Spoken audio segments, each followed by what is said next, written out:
Allez, Parisien, bonjour. Débrief à froid.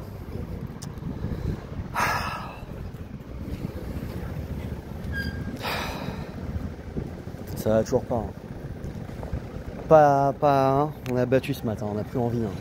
On est saoulé à force, ça fait longtemps, ça fait des années. Tu te dis, là, on fait un tifo incroyable, le parc était motivé, ça pousse, machin. Et en vrai, on n'est pas capable de mettre la furia vraiment, quoi. Tu vois, tu arrives à... pendant 10 minutes en début de deuxième mi-temps à rentrer dans la gueule, à revenir à 1-1, à 2-1, tu vois. Et là, tu voudrais que ça s'embrase, que ça s'enflamme, qu'on leur mette le troisième, tu vois, qu'on se découvre l'âme d'une grande équipe, quoi.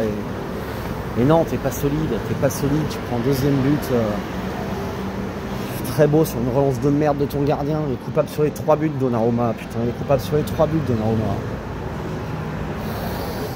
Tu vois, voilà, et maintenant, Navas, il est trop vieux. C'est le gardien le mieux payé du monde, tu vas te le garder pendant des années, il peut être excellent et il peut se caguer, quoi, voilà.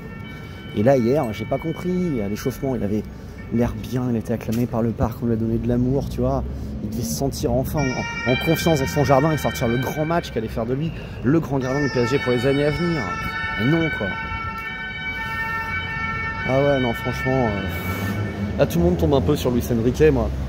Franchement, je trouve que c'est sévère de tomber sur Luis Enrique parce que les ambulances, c'est la police qui vient nous chercher là. Que c'est sévère de tomber sur Luis Enrique parce qu'en vrai, c'est pas sa compo, c'est pas sa rotation le problème. Hier, la rotation est très bien, elle permet à tout le monde d'avoir un effectif qui est concerné, qui est large, que tu peux rentrer, faire des changements. On a été meilleur hier qu'on a été l'année dernière contre le Bayern. Pourtant, face à un Barça qui, à mon avis, n'est pas si mauvais que ça. Donc.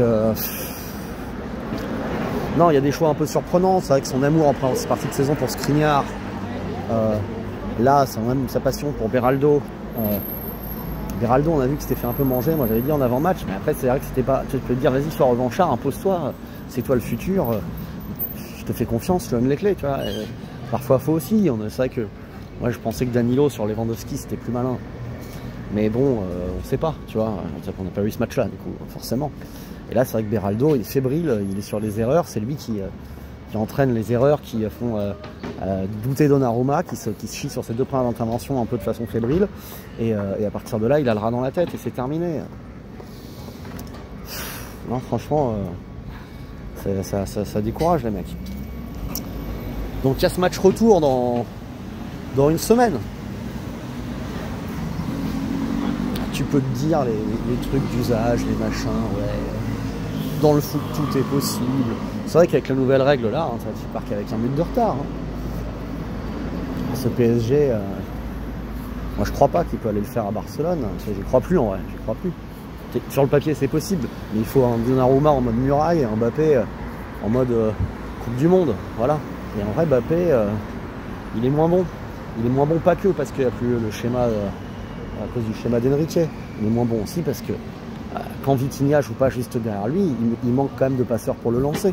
Tu vois, Messi et Neymar, ils étaient catastrophiques dans le jeu, ils se repliaient pas, ils perdaient 400 ballons dans le match, ils étaient infernaux, mais ils réussissaient une ou deux passes géniales dans le match dont Mbappé profitait. En profondeur, avec sa vitesse, boum, il se présentait face au gardien. Là, il n'y en a pas beaucoup des ballons comme ça.